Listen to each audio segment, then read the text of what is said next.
Bem, o tema de hoje é heranças espirituais hereditárias. Faltou só acrescentar os espirituais, porque isso foi uma ideia da minha equipe. Eu disse, mas não é que ficou melhor mesmo? Mas, gente, é um prazer enorme estar aqui com vocês, mais uma vez.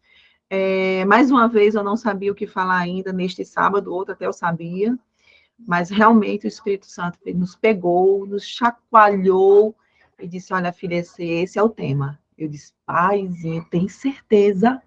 Eu disse, tenho. Então, bora lá. Então, não é fácil, é um tema difícil, mas muito libertador, porque nos leva à cura, não só a cura física, mas a cura espiritual também, né? A cura do lado emocional, entender os porquês. Uma das atividades mais importantes dentro da psicanálise, eu sou psicanalista, para aqueles que não têm conhecimento, é você ter o conhecimento dos porquês, as causas pelas quais você faz ou fala. E a partir daí você começa a traçar o caminho da libertação dos traumas, né, da angústia, da tristeza. Então, tudo isso faz parte de um processo de libertação e cura. Então, heranças espirituais hereditárias, uma análise familiar em busca de cura e libertação do mal. Mentora, professora Ellen Tchukini. Naquilo que nós pecamos, não só afeta a nós mesmos, mas também produz uma herança espiritual. Você sabia disso? Que muitas vezes aquilo que a gente faz, deixa comigo, o problema é meu, não é seu. Errado. O problema não é agora só meu. O problema agora é meu e de todos que estão em minha volta, nas quais eu vou influenciar diretamente ou indiretamente. Uma herança, o que é uma herança? Por exemplo, meu pai construiu uma bela casa, montou a casa e, por fatalidade, faleceu. Eu tenho uma irmã. Então, aquela propriedade pertencerá a quem? Aos herdeiros. Mas dentro daquela casa, além de ser uma bela casa, ela tem algumas coisas lá dentro que não me agradam e não me faz bem. Então, quando essa herança for ser distribuída para os devidos herdeiros, eu não posso selecionar aquilo e dizer assim, olha, isso aqui eu quero, isso aqui eu não quero. Não. Você não tem que querer, é seu por herança. Agora, se você quiser negar essa herança, você precisa ir solicitar a um juiz, fazer uma solicitação oficial, marcar ali um processo, na qual, dentro de um processo, diante de um juiz, com a presença de um registrador em documento e cartório, que você está negando esta herança. Então, mesmo que eu saiba que existe uma propriedade belíssima, que o conteúdo dentro dela não me faz bem ou não me agrada, eu não posso negar essa herança, ela é minha por direito, mesmo que eu queira ou não. Compreendido até aí? Então, naquilo que nós pecamos, não só afeta nós mesmos, mas também produz uma herança espiritual. Havia um homem descrito na Bíblia como o segundo coração de Deus. Deus sempre quis que os homens tivessem o quê? Filhos. É uma ordem divina. Multiplicai. Vamos falar agora um pouquinho de Davi. Na primavera seguinte, época do ano em que os reis costumavam sair para a guerra, Davi mandou que Joabe e os seus oficiais e o exército israelita fossem atacar os inimigos. Eles venceram os amonitas e cercaram a cidade de Ramá. Mas Davi ficou em Jerusalém. Engraçado, Davi, como líder, não estava com os seus liderados. Uma tarde, Davi se levantou, depois de ter dormido um pouco, e foi passear no terraço do palácio. Dali, viu uma mulher muito bonita. Olha, quando a Bíblia vem dizer que ela é bonita, e é muito bonita, porque era mesmo, viu? Muito bonita, tomando banho. Engraçado. Não sei se essa mulher tinha alguma intenção, porque era visível aos olhos. Ele estava na sacada. né? Ali, ele mandou que descobrissem quem era aquela mulher. E soube que era Betseba, filha de Eliã, esposa de Urias, o heteu. Então, Davi mandou que alguns mensageiros fossem buscá-la. Eles a trouxeram, e Davi teve relações com ela. Betseba tinha justamente terminado o seu ritual mensal de purificação. Como é que estava Betseba, irmãos? Pura. Ela voltou para casa. O erro estava feito, porém um pecado chama outro. Irmãos, pensem comigo. Quem era Davi? Ele era um menino da roça, se nós colocássemos nos dias de hoje. Na verdade, Davi tinha muitos irmãos.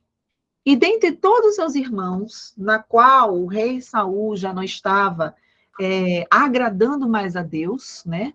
Já estava em pecado do Senhor, deu uma ordem para Samuel coroar, né? Ungir uma outra pessoa que Saul seria substituído.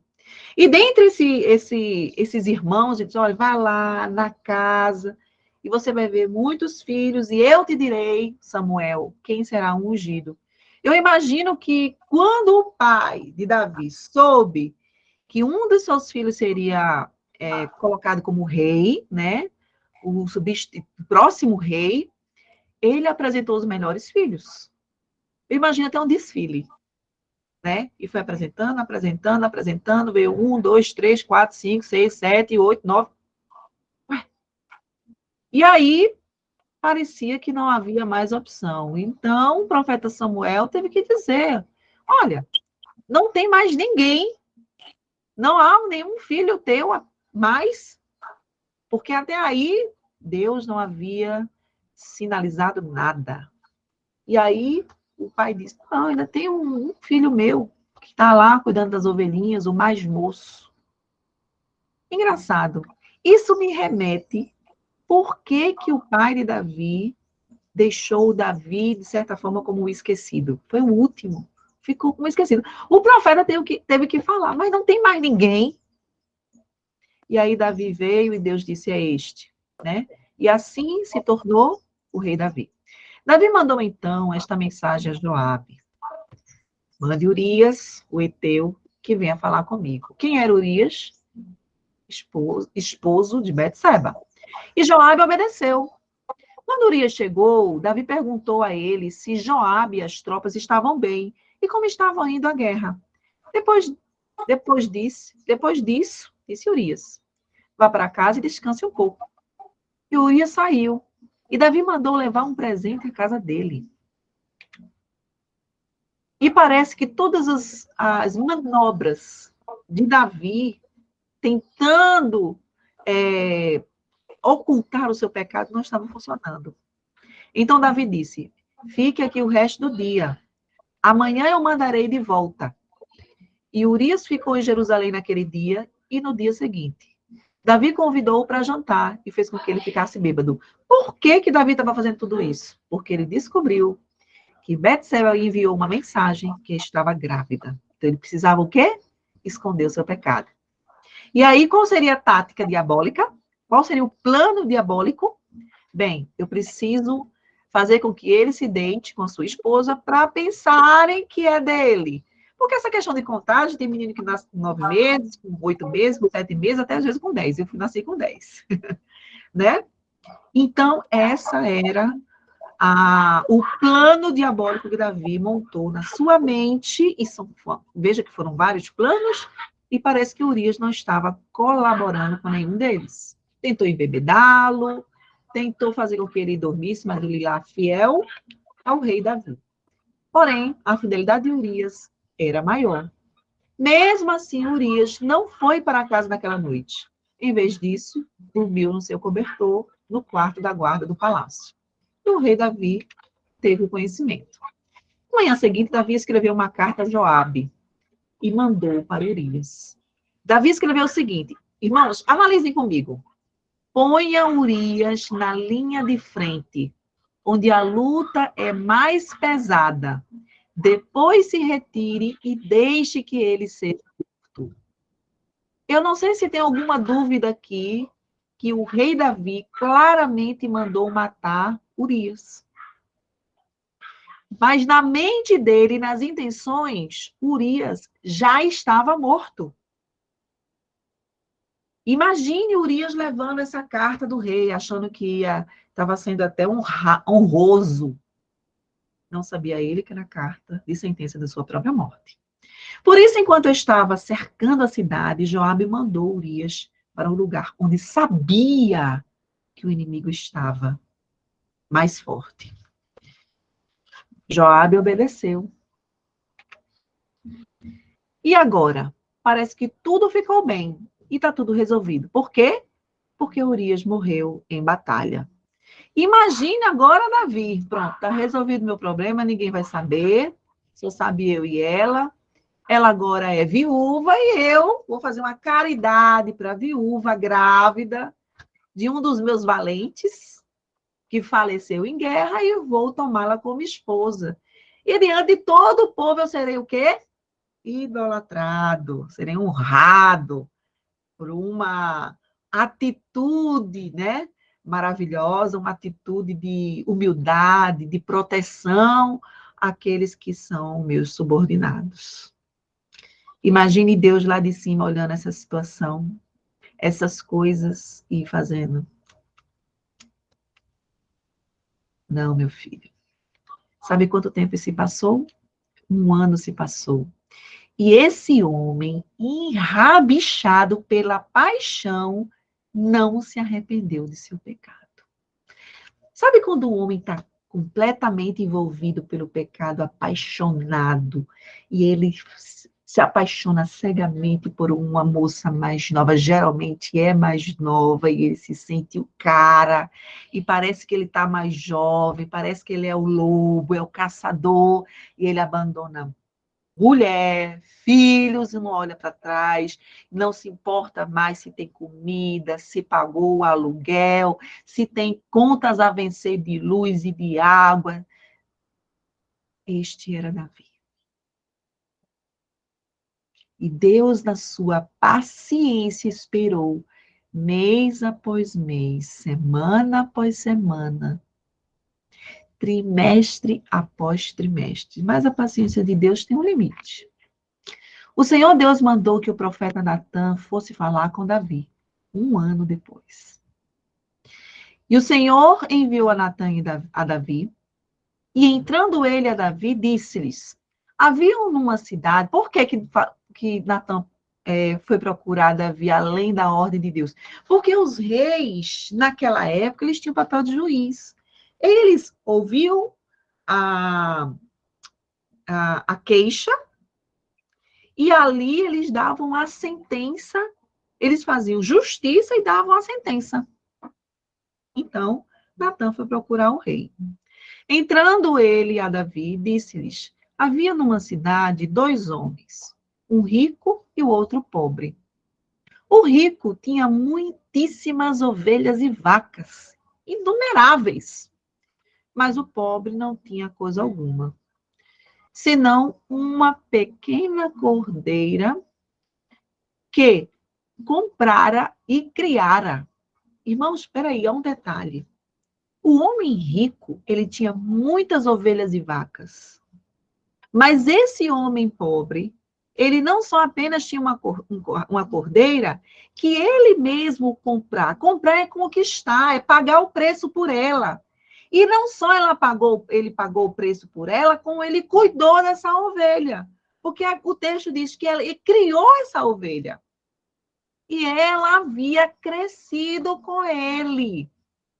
Essa ovelha prosperou juntamente com esse dono. E com seus filhos igualmente. Peraí, houve bênção aí nessa relação. Do seu bocado comia, tratada como igual. Do seu copo bebia e dormia em seu regaço. Isso é uma relação de carinho e de amor. De cuidado, de cuidado múltiplo. E a tinha como quê? Filha. mas ela foi contada. Mas ele tinha como filha. E vendo o viajante ao homem rico, deixou este de tomar das suas ovelhas e das suas vacas para guisar para o viajante que viera a ele. Ou melhor, ele estava recebendo um convidado. Tomou a cordeira do homem pobre e a preparou para o homem que viera a ele. Ele tinha muitas vacas e muitas ovelhas. Achando pouco, ele foi lá e tomou a única ovelhinha cuidada e criada daquele homem pobre. Qual é o julgamento do rei? Então, o furor de Davi se acendeu. Eu imagino que no palácio, na sala, né, do rei, o rei deve ter dado um berro. Isso é inadmissível! O furor de Davi se acendeu em grande maneira contra aquele homem e disse a Natã, imagine, vou lhe dar a sentença. Vive o Senhor, que digno de morte é o homem que fez isso. E pela cordeira tomará a dar o quádruple 4 vezes mais, porque fez tal coisa e porque não se compadeceu daquele homem pobre. Nossa, que julgamento interessante, muito mais que justo. Olha a surpresa. Então Natã fala a Davi. Ele não se alterou, ele não ergueu a voz como o rei, ele olhou bem para os olhos do rei e disse: este homem é você, Davi. É isto que diz o Senhor, o Deus de Israel. Agora quem está falando é Deus, pela boca do profeta. Eu tornei você rei de Israel e o salvei de Saul. Eu lhe dei o reino e as mulheres dele. Tornei você rei de Israel e de Judá. E se isso não bastasse, eu lhe teria dado 2 vezes mais. Por que você desobedeceu os meus mandamentos e fez essa coisa tão horrível, Davi? Você fez com que Urias, o heteu, fosse morto na batalha, deixando que os amonitas o matassem, e então ficou com a esposa dele. Agora, pois, agora quem está dando a sentença não é mais o rei, mas é o rei dos reis. Deus fala. Agora, pois, não se apartará a espada jamais de tua casa, porquanto me desprezastes e tomaste a mulher de Urias, o heteu, para que te seja por mulher. Assim diz o Senhor. Olha a ordem. Eis que suscitarei de tua mesma casa o mal sobre ti, e tomarei tuas mulheres perante os teus olhos, e as darei a teu próximo, a qual se deitará com tuas mulheres perante o sol, ou melhor, diante de todos, à vista, plena luz do dia. Porque tu fizeste em oculto, mas eu farei este negócio perante todo Israel e perante o sol. Primeira lição espiritual. O pecado de Davi não foi às escondidas? Foi ou não foi? Foi. Foi muito às escondidas e muito bem planejada para se manter às escondidas e durou durante 1 ano. E ainda teve sucesso, todo o planejamento maligno, porque ele conseguiu manter por 1 ano. Pois bem, aquilo que é cometido escondido por alguém, na sua próxima geração, virá a escândalo. Irmãos, todo pecado que foi cometido às escondidas, quem paga o maior preço não somos nós, são os nossos filhos e netos. É a próxima geração.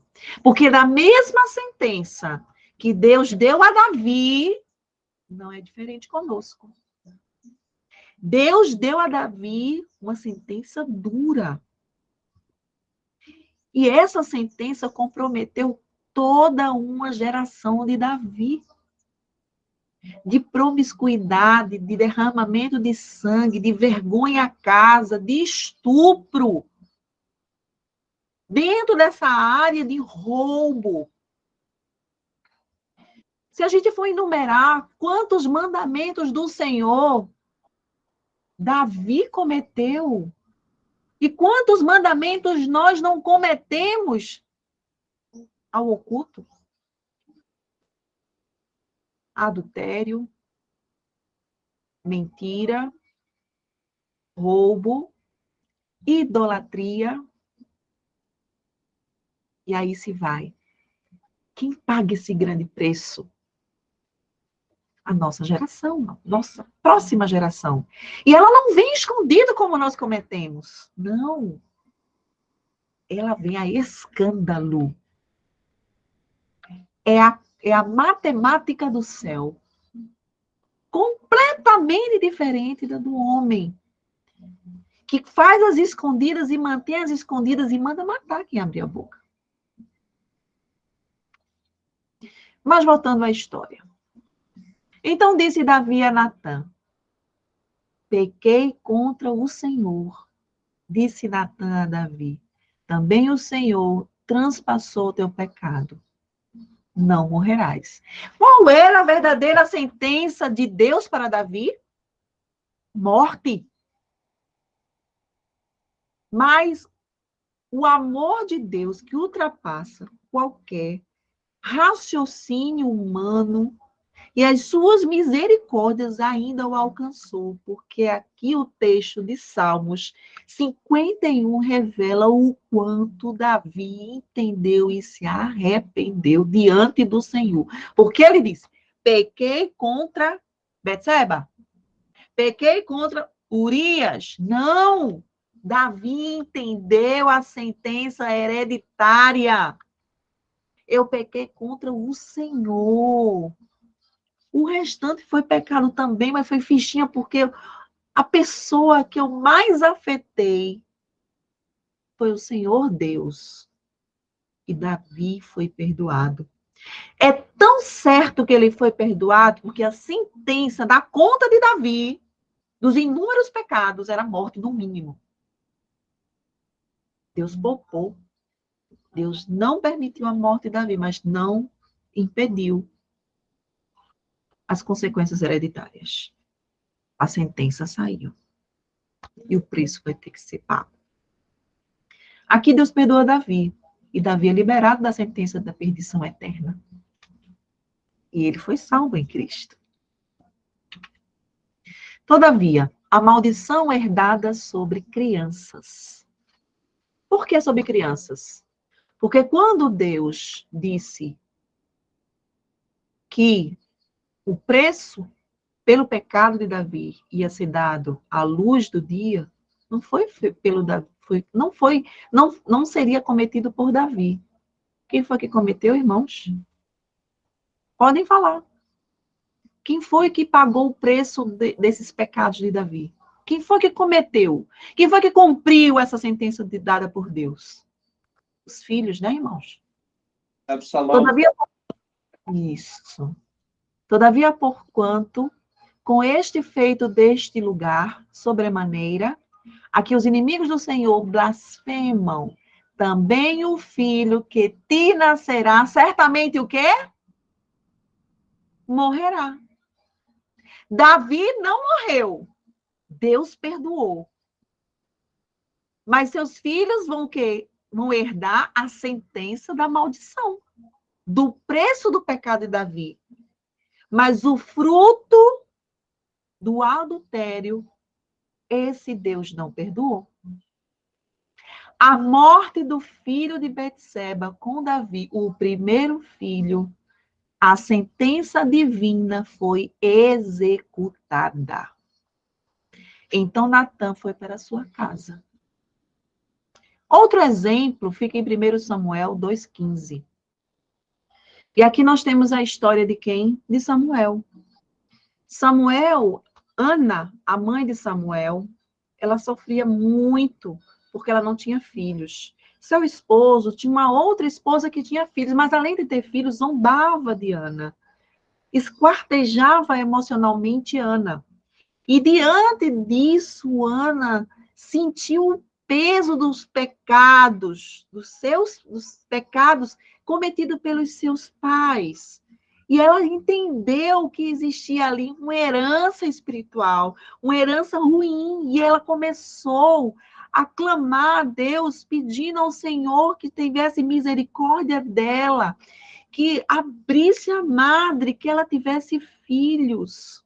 E a sua angústia era tamanha, nos capítulos 23 e 24, que Ana estava ali, ela não saía palavras, mas ela estava em estrita contrição, que quando o profeta Eli a encontrou, achou que ela estava bêbada.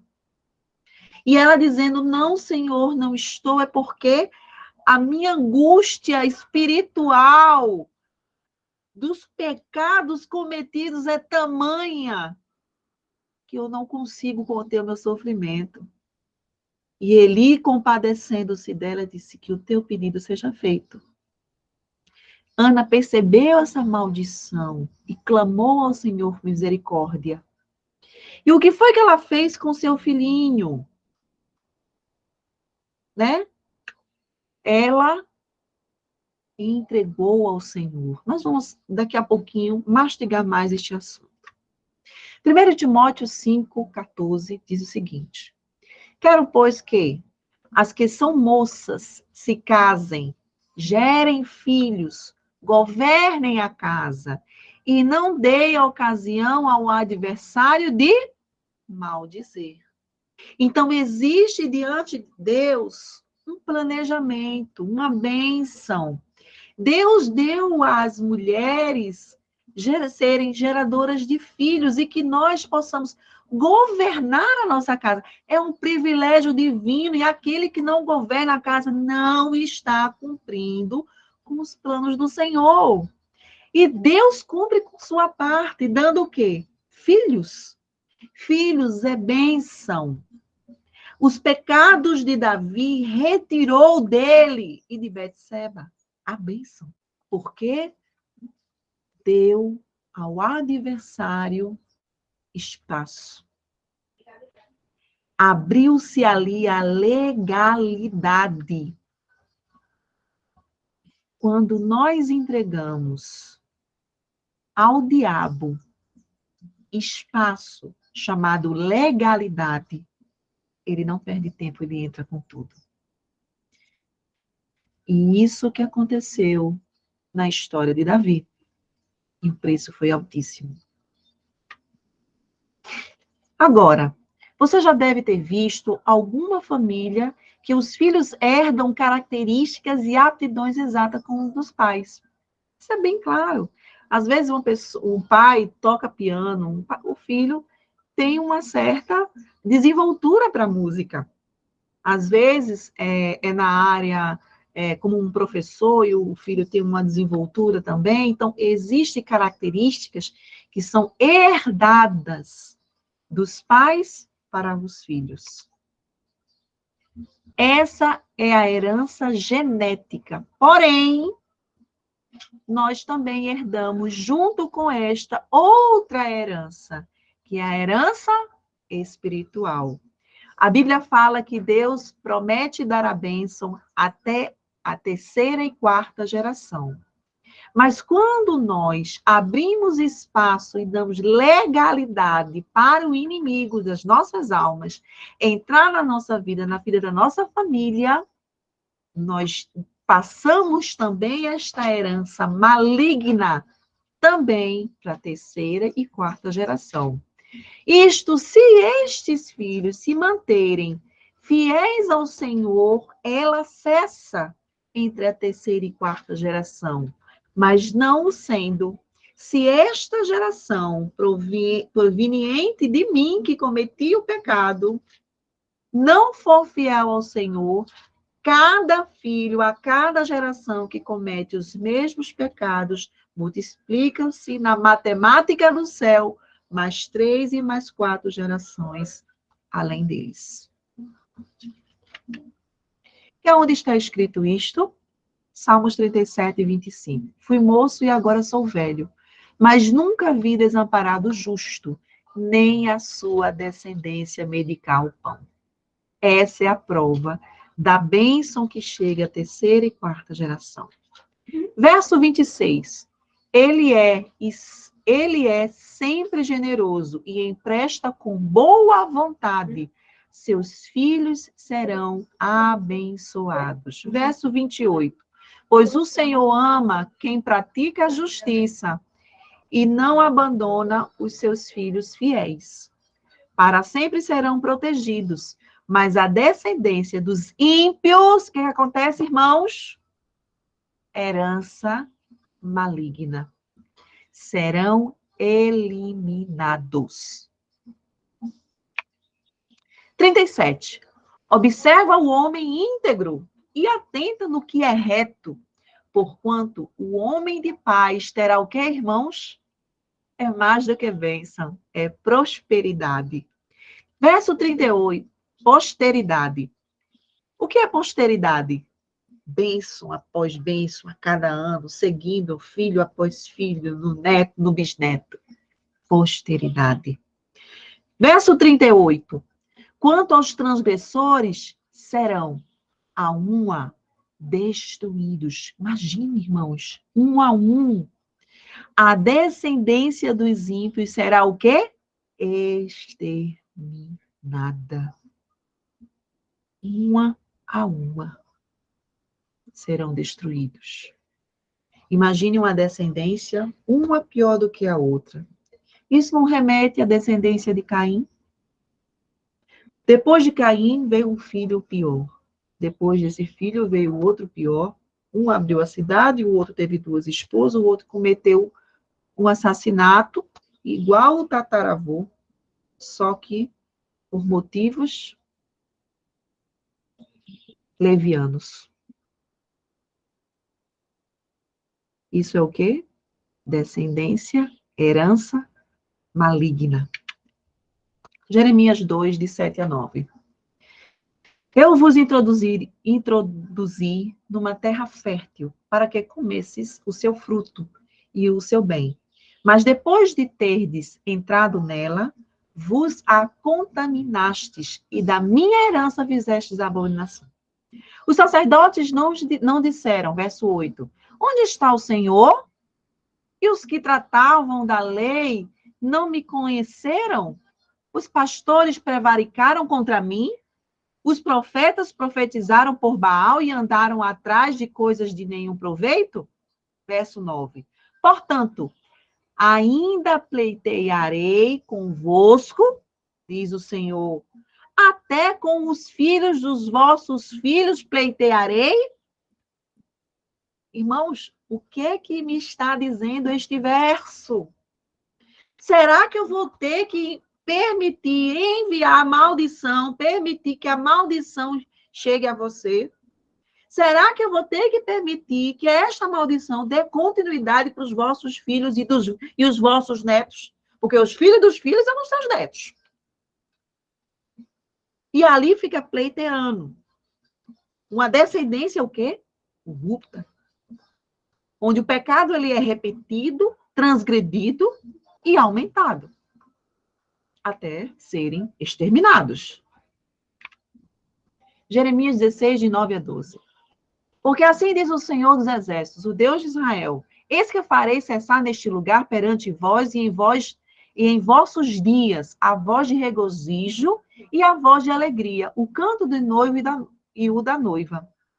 Quando anunciareis a este povo todas estas palavras e eles te disserem, por que nos ameaçam o Senhor com todo este grande mal?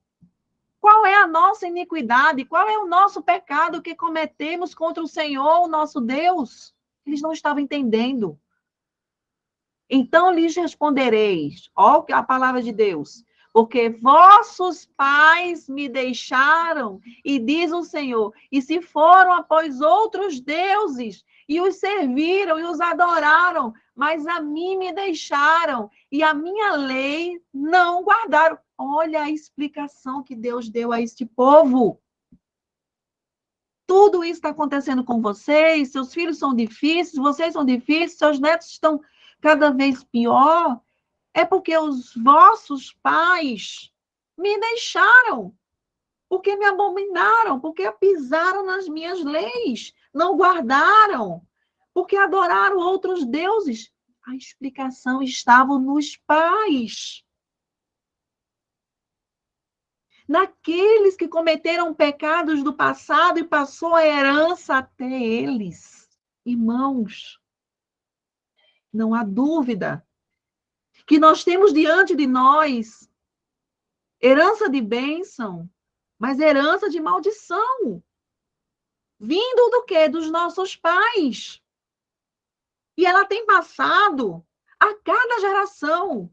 E se eu não me manter fiel ao Senhor, à sua lei, não levantar outros deuses diante de mim, eu preciso parar essa hereditariedade maldita que vem assolando a cada geração. E não só por lutas, mas por doenças também como consequência. Nós vamos ver isso. Verso 6. Isaías 6, 7 a 8. Porém, um dos serafins voou para mim, trazendo na sua mão uma brasa viva. Imagine, a gente colocar um pedaço de madeira, colocar lá no fogo e deixar em brasa viva. Dá medo, não tá? Eu morreria de medo. Em brasa viva, ofuscante, vermelho, que tirara do altar, com uma tenaz. E com a brasa tocou a minha boca e disse: eis que isto tocou os teus lábios. Irmãos, prestem bem atenção a isso. E a tua iniquidade foi tirada. E expiado o teu pecado. Peraí. Não foi só apenas o meu pecado que foi perdoado. Tem duas ações. Duas ações. E a primeira ação, ela foi feita da forma mais agressiva. Porque você pegar um pedaço de pau, colocar no fogo até se tornar brasa, não é só brasa, brasa viva, porque desde a brasa, aquela que fica quentinha, a gente põe a panelinha, ela permanece ali quentinha por muito tempo. Mas a brasa viva é aquela ofuscante vermelha. E é esta brasa que foi tocado na sua boca para retirar a iniquidade. Então, o que é que eu entendo, irmãos? Que a expiação, ela só pode ser feita com perdão para o pecado. Quem fez essa expiação? Jesus Cristo, o sangue que nos liberta, que nos justifica diante do Pai. Então, perdão é para pecados. E a iniquidade? Porque aí tem duas ações. A iniquidade é para tirar a raiz geracional do pecado. E segundo o texto bíblico, ela é arrancada. Por que ela é arrancada? Porque ela é uma herança espiritual. Ela não pode ser apenas perdoado. Ela precisa ser arrancado. Quando você tem uma manada de bois e você quer marcar, esses bois são meus, estes é do meu vizinho. Como é que você marca o boi? Você pega aquele ferro, coloca no fogo, e não quando ele está quente, tá? Quando ele se torna brasa viva. Aquele boi é marcado. E aquela marca fica por quanto tempo, irmãos? Por toda a vida do boi. Nunca mais se apaga. Mas imagine a dor que aquele animal sente ao receber esta brasa. É exatamente isso que o texto está dizendo. Essa iniquidade, ela precisa ser arrancada, e ela é arrancada com muita dor. Há muito sofrimento e há um processo de cicatrização. E para alguns, duram anos. este processo. Para o perdão dos pecados, é fração de segundos. Quando você diz, Senhor, perdoa os meus pecados. E antes que a tua boca termine a frase, o Senhor já perdoou. Essa é a ação de expiação. Mas a iniquidade é um processo, porque ela vem de geração em geração. Quando ela chega a você, ela está carregada. E dói, machuca, inflama, provoca pus, mas cicatriza e deixa marcas. Marcas permanentes. Porque ela vem de uma raiz geracional de pecados anteriores, cometidos por quem, irmãos? Pelos nossos pais.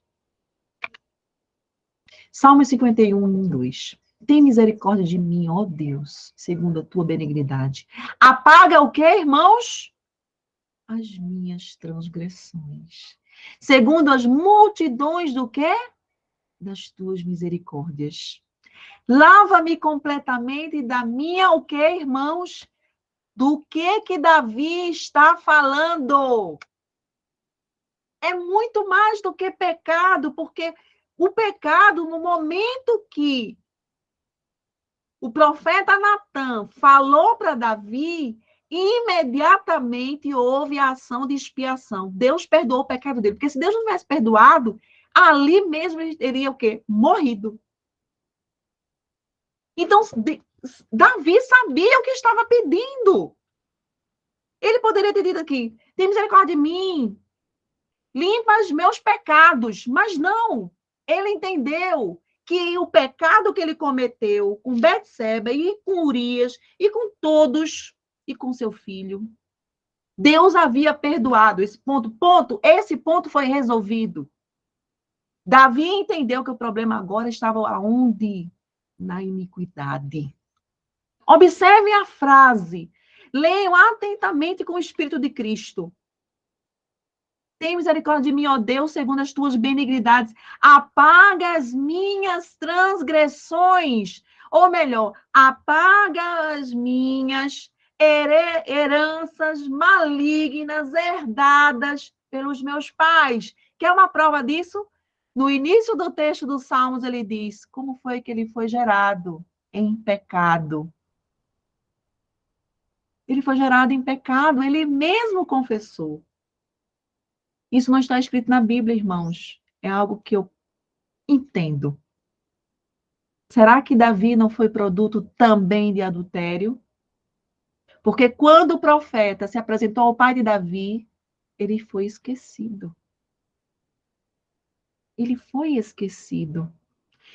Quando Ana clamou ao Senhor por perdão das suas iniquidades, que tivesse misericórdia dela, que desse o filho. O texto bíblico também diz que Deus se lembrou de Ana. O que faz com que se apague, que se esqueça? Deus se esquece de alguém, de algum filho? Não. Mas as heranças hereditárias malignas, elas se cumprem. E Deus precisa fechar os olhos para isso. Deus precisa. É consequência. Lava-me completamente da minha iniquidade. Davi sabia que o problema dele não era mais o pecado, mas era a iniquidade, a herança maligna. Porque se ele foi gerado de adultério, ele estava cometendo adultério, ele estava promovendo o quê, irmãos? A iniquidade. Purifica-me do meu pecado. Aí sim. Ele sabia que ele estava perdoado, mas ele pediu que fosse purificado. Eis que em iniquidade fui formado. Olha aí. E em pecado me concebeu minha mãe. Como é que se concebeu um filho em pecado se não for adultério? Como? Isso me faz pensar que Davi era filho bastardo. Por isso que o pai não lembrou dele. E o profeta teve que perguntar. Você não tem mais filhos? Sabe que quando um homem casado com uma mulher e que ele tem filhos, e ele descobre que essa mulher o traiu com um dos filhos, você acha que ele ama esse filho da mesma maneira que os demais? Não. Esse filho sofre muito, porque ele é bastardo.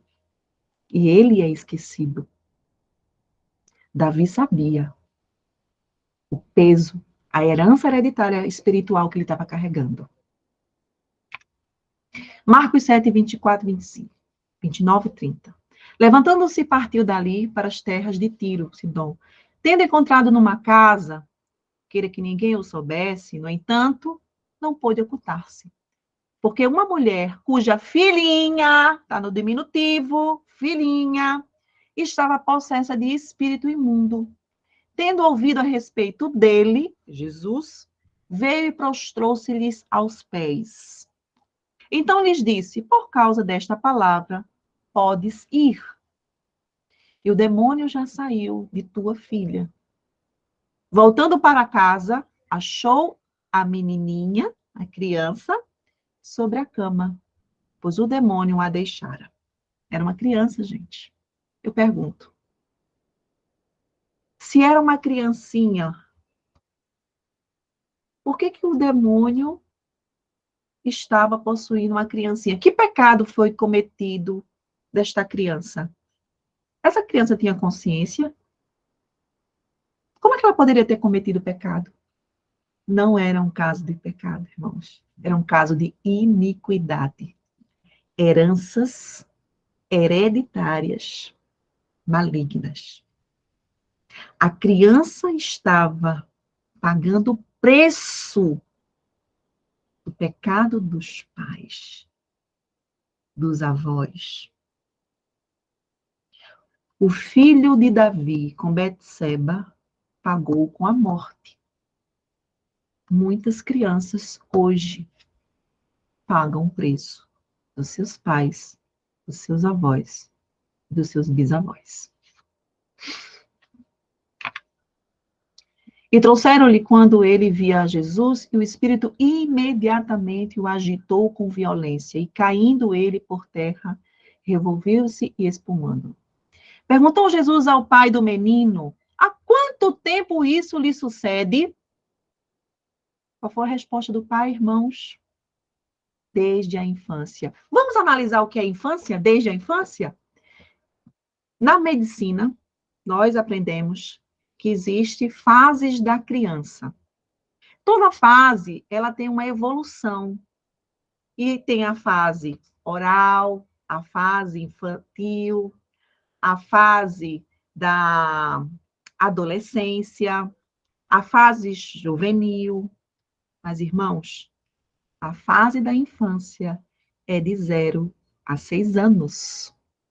Por que crianças são possessas se não têm ainda idade de responsabilidade e discernimento? Porque esta criança que estava possessa de um espírito imundo, quando Jesus o curou, ele perguntou. Por que ele perguntou? Ele não sabia? Sabia. Só que ele estava dando um grande ensinamento para os seus discípulos e para nós, nos nossos dias, na nossa geração, que estamos pagando muitas heranças malditas. Há quanto tempo se sucede isso? Há quanto tempo isso acontece? E respondeu: desde a infância. Existe hoje registros de crianças de 3 anos de idade possessas com possessão demoníaca,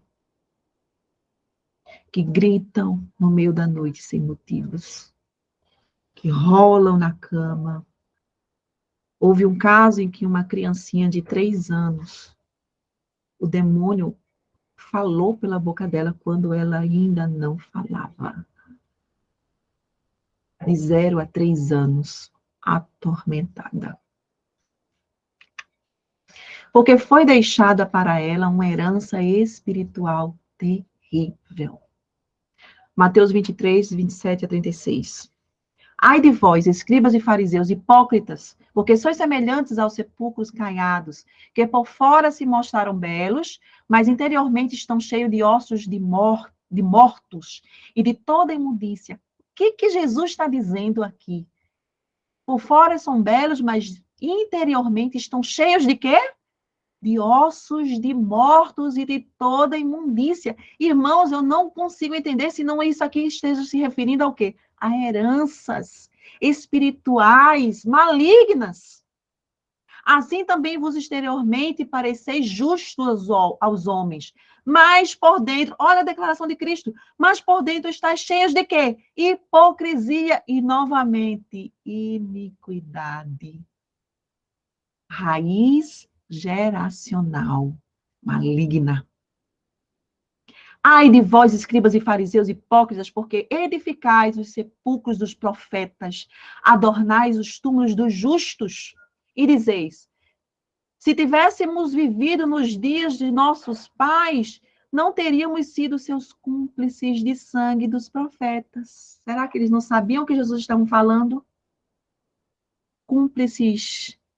Porque os seus pais mataram os profetas, eles tinham consciência do que Jesus estava falando. Jesus estava se referindo ao sangue derramado dos justos. E que eles estavam pagando o quê? A herança. Estavam sobre eles. Assim contra vós mesmos testificais que sois filhos dos que mataram os profetas. Irmãos, é mais claro do que eu podia imaginar. Porque sois vós, porque contra vós mesmos testificais que sois filhos de quem mataram os profetas. Heranças espirituais malignas. Enchei-vos, pois, a medida de vossos pais, serpentes, raça de víboras, como escapareis da condenação do inferno? Irmãos, essa geração, essa herança ia perpetuar durante toda uma geração desses homens, até que ela seja exterminada. Não me remete à época que os judeus foram quase exterminados nos campos de Hitler. Por isso, eis que eu vos envio profetas, sábios e escribas. A uns matareis e crucificareis, a outros açoitareis, mas vossas sinagogas nas vossas sinagogas e perseguireis de cidade em cidade. Raiz de pecado. Herança.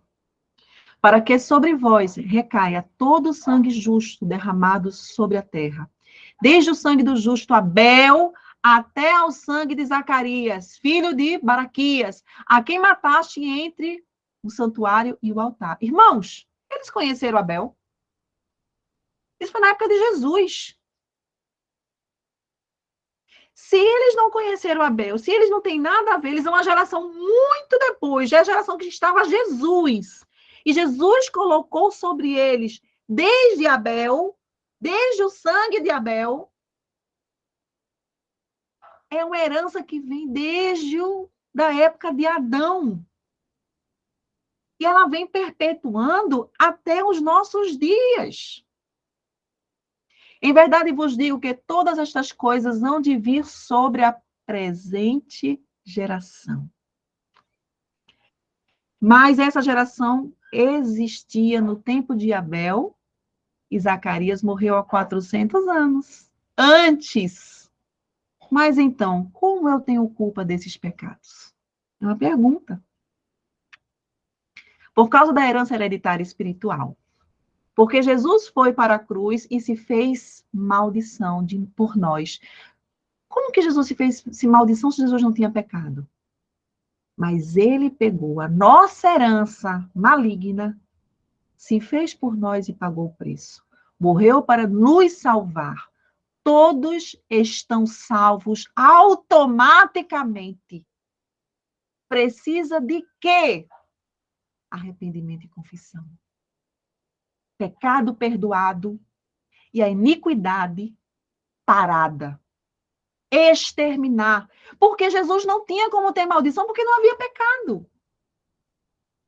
Se ele não tinha pecado, ele disse, bem, eu sou da linhagem de Davi, que tem uma herança maligna, herdada que Deus deu aos filhos. Jesus era da linhagem. Então ele se fez maldição por nós e morreu e perdoou. E os israelitas também estavam pagando o pecado dos seus pais. Neemias sofreu as consequências dos pecados dos seus pais. Daniel, da mesma maneira. Mas eles tinham culpa no pecado do povo de Israel? Não. Mas por herança, quando foram cativos, eles foram juntos. Mas os judeus, eles tinham parte com isso. Por causa do sangue. O sangue clamava. O sangue. Mas eles tinham culpa. Não esses dois estavam recebendo consequência dos pecados. Por quê?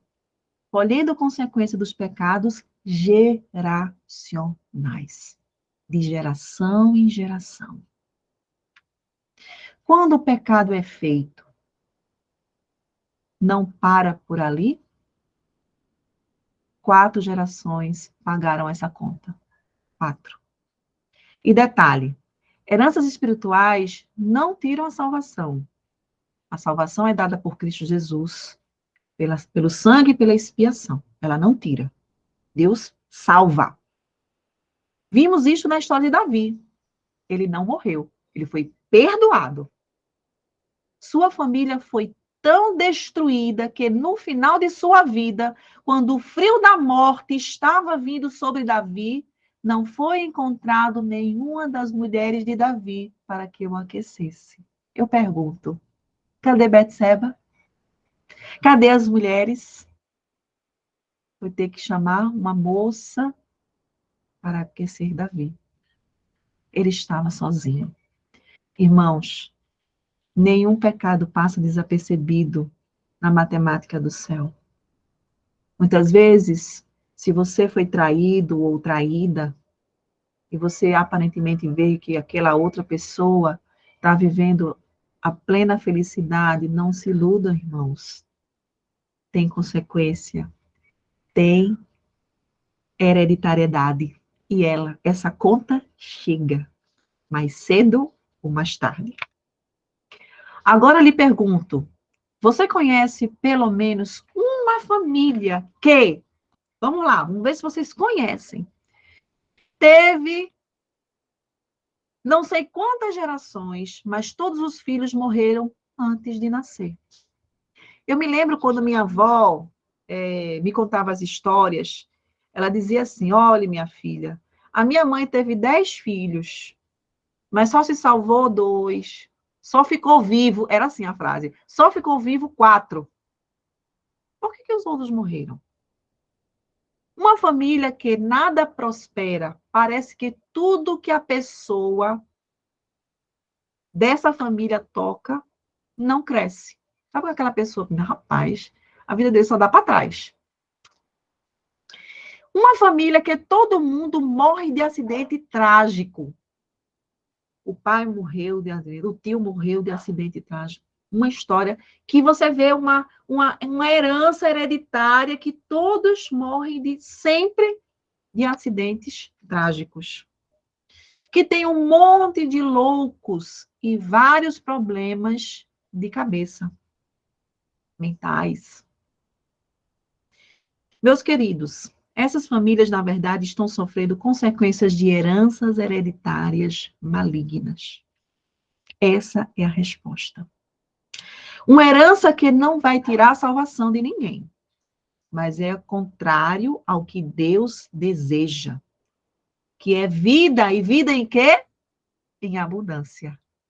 Como é que morriam a descendência de Sete? Aos 900 anos, aos 800 anos, e morriam de velhinhos. Essa é a linhagem do povo de Deus, que segue a herança da bênção. Mas os que seguem a herança da maldição tem sempre uma história trágica familiar. Essa moça, vocês podem pesquisar depois, se chama Tânia Tereza. Ela conta alguns testemunhos que ela mesma viveu quando ela entendeu e estudou este assunto. Ela falou algumas histórias interessantes. A testemunha dá vários exemplos de pessoas que a procuram como uma herança espiritual. Primeiro, a mulher que o filho ia fazer uma cirurgia de câncer de próstata. Uma irmã que a procurou. E ela pediu para que orasse por esse filho. E ela perguntou, irmã, como foi a sua família? Como foi a história da sua mãe, do seu pai, dos seus avós? Ela começou a contar e nada encontrou. E ela chegou assim, irmã, só para eu entender, a senhora já cometeu algum aborto? Ela, não, minha irmã. Eu aceitei a Jesus. E tudo que os meus pecados foram perdoados. Ela disse, com certeza, irmã, Deus perdoa. Mas todos os pecados que foram cometidos têm um preço, têm uma herança. E ela baixou a cabeça e ela disse, irmã, na época eu não tinha Jesus no coração, eu cometi 5 abortos. E ela explicou, irmã, o câncer de testículos do seu filho é herança maligna de geração, das gerações que foram impedidas, porque mesmo que ele tenha sido feito como Davi, nascido do pecado, Deus abençoou Davi e ele chegou a ser rei. E ela interrompeu a bênção dessas 5 crianças. E por consequência dessas vidas não serem abençoadas, porque filho é bênção, o seu filho que viveu pagou um preço. Segundo testemunho, uma menina que era de uma família que distribuía cerveja em todo o Nordeste. E ela tinha sofrido, em 2 anos, 17 acidentes automobilísticos.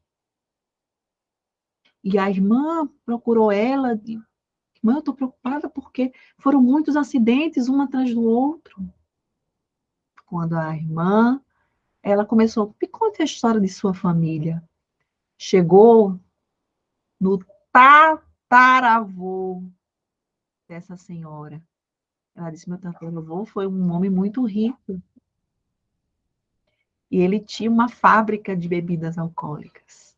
Ela disse, irmã, o que está acontecendo com a sua filha, que é a 4ª geração, é herança hereditária espiritual maligna. Próximo testemunho. O homem rico, que era fazendeiro e ajudava muito na igreja, mas que sua riqueza foi construída com derramamento de sangue.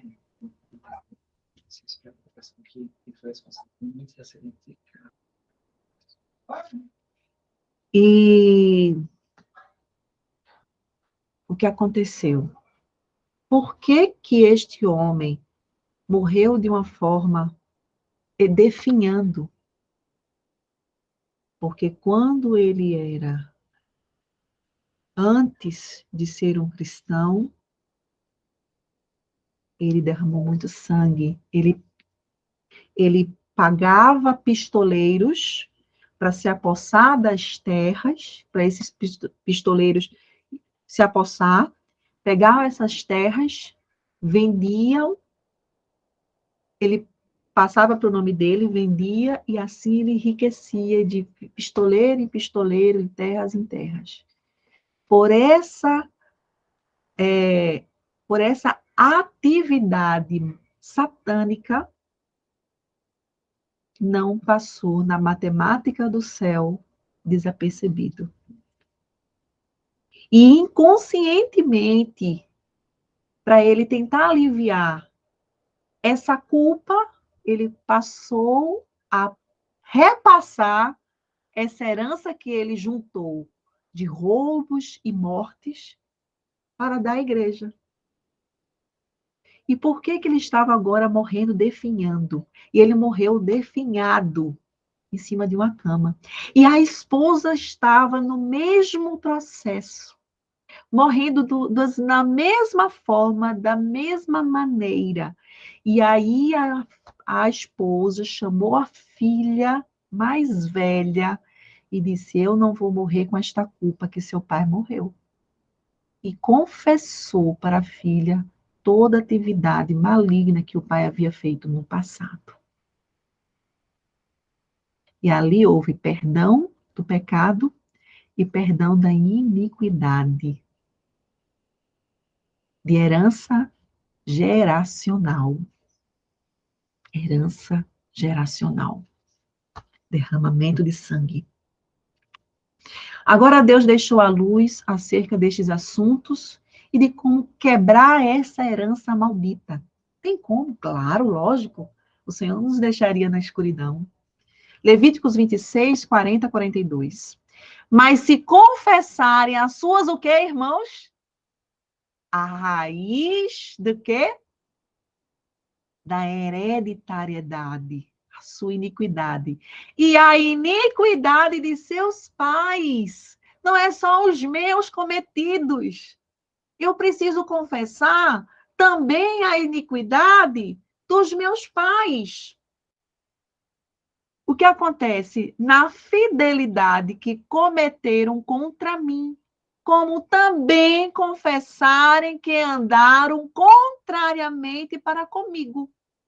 Não é só eu, mas os meus pais, avós e bisavós, que foram idólatras, que foram corruptos, que foram adúlteros, e que eu herdei por herança maligna. Eu não vou orar pelos que morreram, mas pelas atitudes iníquas diante de Deus, para que isso não alcance a mim nem a minha geração. Se confessares a sua iniquidade e a iniquidade dos seus pais, na fidelidade que cometeram contra mim, como também confessarem que andaram contrariamente para comigo.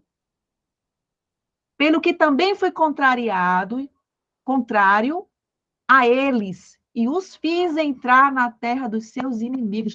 Deus os deixa, Deus faz com que a gente entre na terra dos inimigos. Por quê? Herança hereditária espiritual. Se o coração incircunciso se humilhar e tornarem eles por bem o castigo de sua iniquidade. Veja que todo momento Deus está se referindo ao quê? A raiz geracional, iniquidade. Então me lembrarei da minha aliança. Irmãos, volta aqui. Ana, Deus disse, foi quando eu me lembrei de Ana, pai de Davi. Foi quando eu me lembrei que eu tinha mais um filho, como Jacó. E também da minha aliança com Isaac. E também da minha aliança com Abraão. E da terra me lembrarei. Deus só vai lembrar de nós, nas nossas iniquidades, quando nós confessarmos a nossa iniquidade e a dos nossos pais.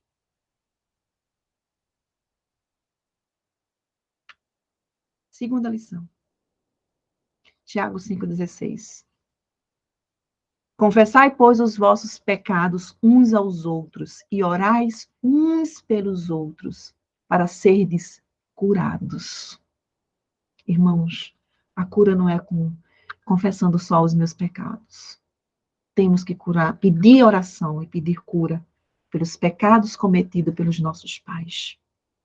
Muito pode por sua eficácia e súplica do justo. E sendo assim, seremos justificados e paralisaremos essa maldição que é a herança hereditária maldita. Daniel 9, 2, 3 e 21. No primeiro ano do seu reinado, eu, Daniel, entendi pelos livros que o número de anos de que falara o Senhor ao profeta Jeremias que havia de durar as assolações de Jerusalém eram de 70 anos. Voltei o rosto ao Senhor Deus para o buscar com oração e súplica com jejum, no pano de saco e cinza, na forma mais humilhante possível. Falava eu ainda e orava, e confessava o meu pecado e o pecado do meu povo de Israel. Irmãos, alguma dúvida quanto a este assunto? Por que Jó pedia perdão dos seus pecados e o pecado dos seus filhos se eles tivessem cometido? Será que Jó também não tinha consciência deste assunto? Que Daniel levantou também? E lançava a minha súplica perante a face do Senhor, meu Deus, pelo monte santo do meu Deus. Só existe um meio de renunciar a essa herança.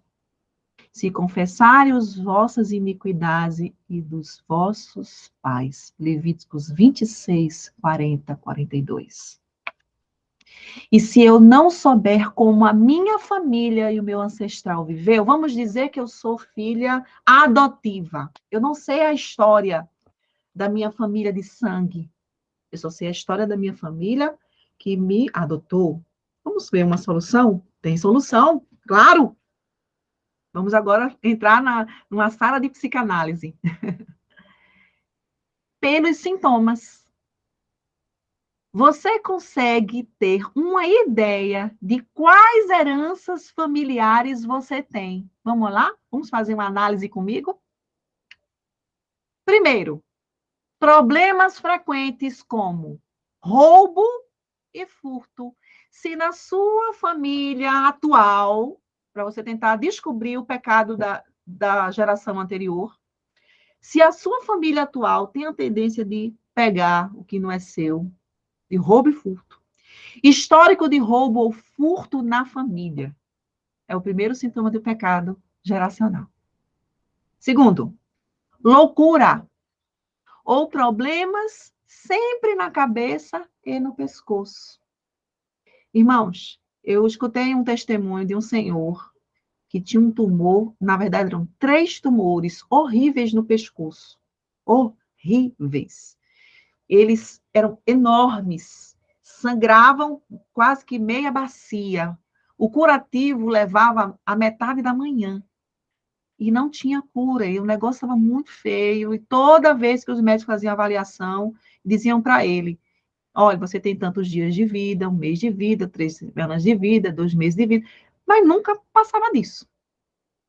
Até que um dia ele se rendeu a Deus. Porque uma das veias, as veias constantemente se rompiam, ele tinha aquela hemorragia, ia para o hospital e aquele processo todo.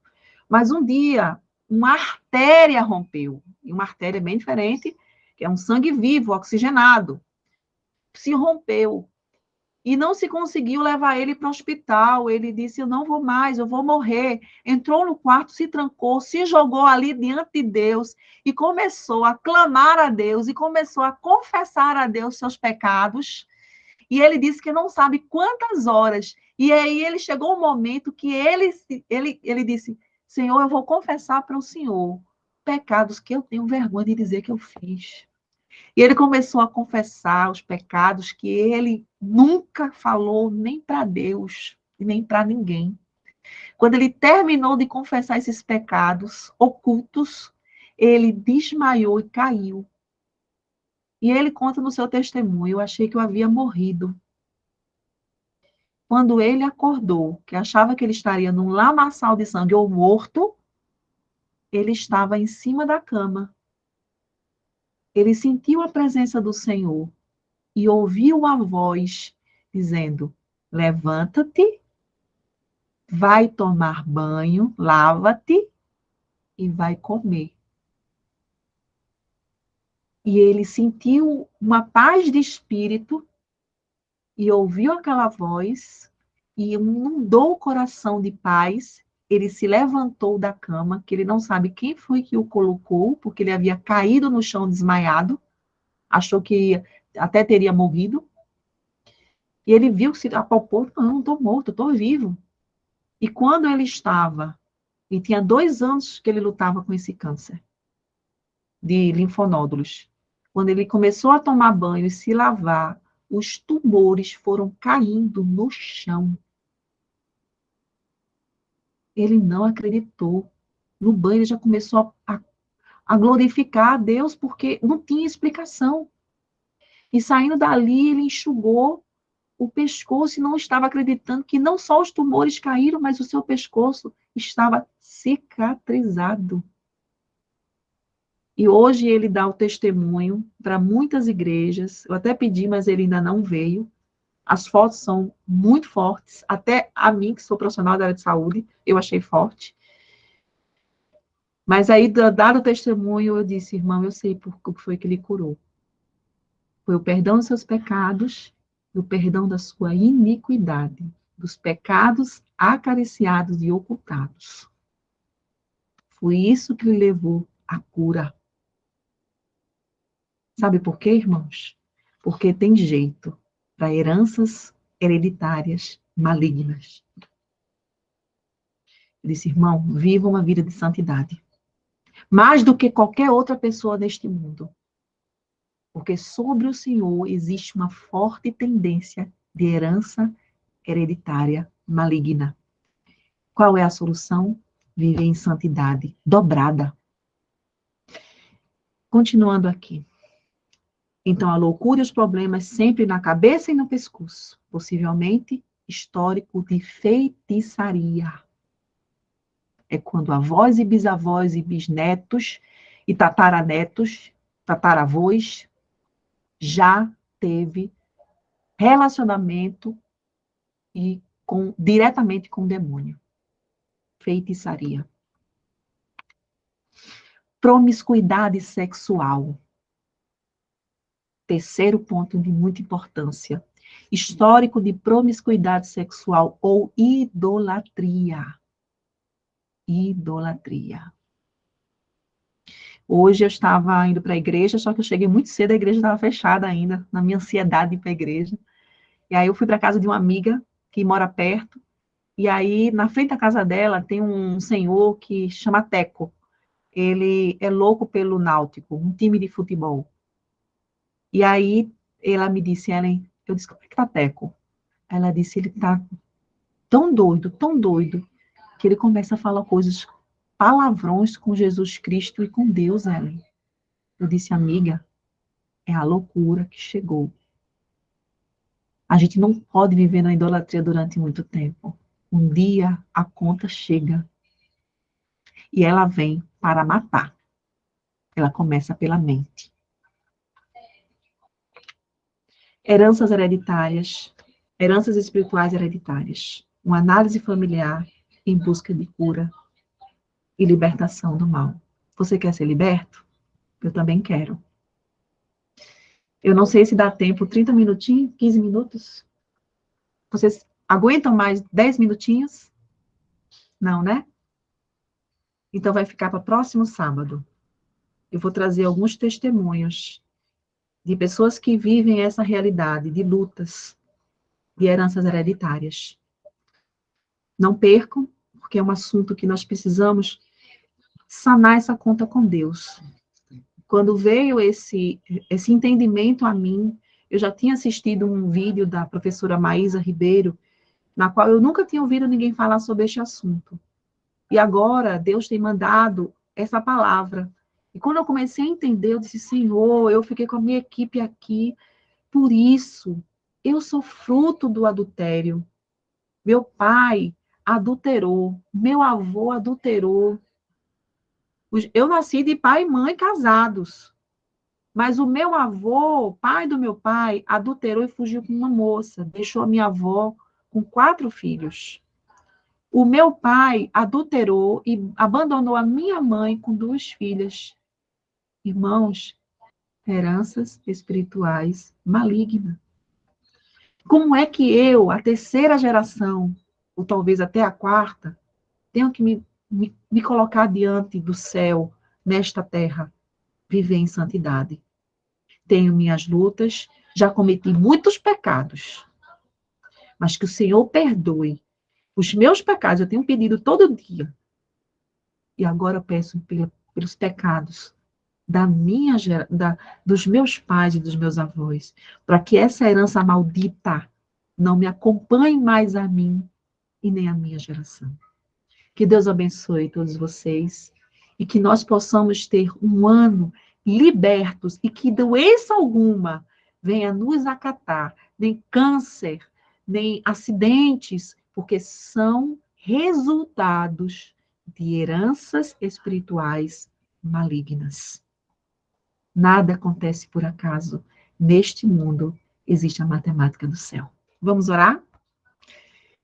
Paizinho de amor, Senhor, te agradecemos, meu Deus, pelo sábado que foi maravilhoso. O Senhor nos trouxe grande luz, luz tão alta, tão flamejante, que os nossos corpos, nossa mente consegue ficar estrondados, meu Deus. Tem misericórdia de nós, tem misericórdia das nossas iniquidades, tem misericórdia das iniquidades cometidas pelos nossos pais, pelos nossos avós, por nossos ancestrais, Senhor. Não permita, ó Deus, que essa maldita hereditariedade, essa herança que nós não queremos receber, nos alcance, Senhor.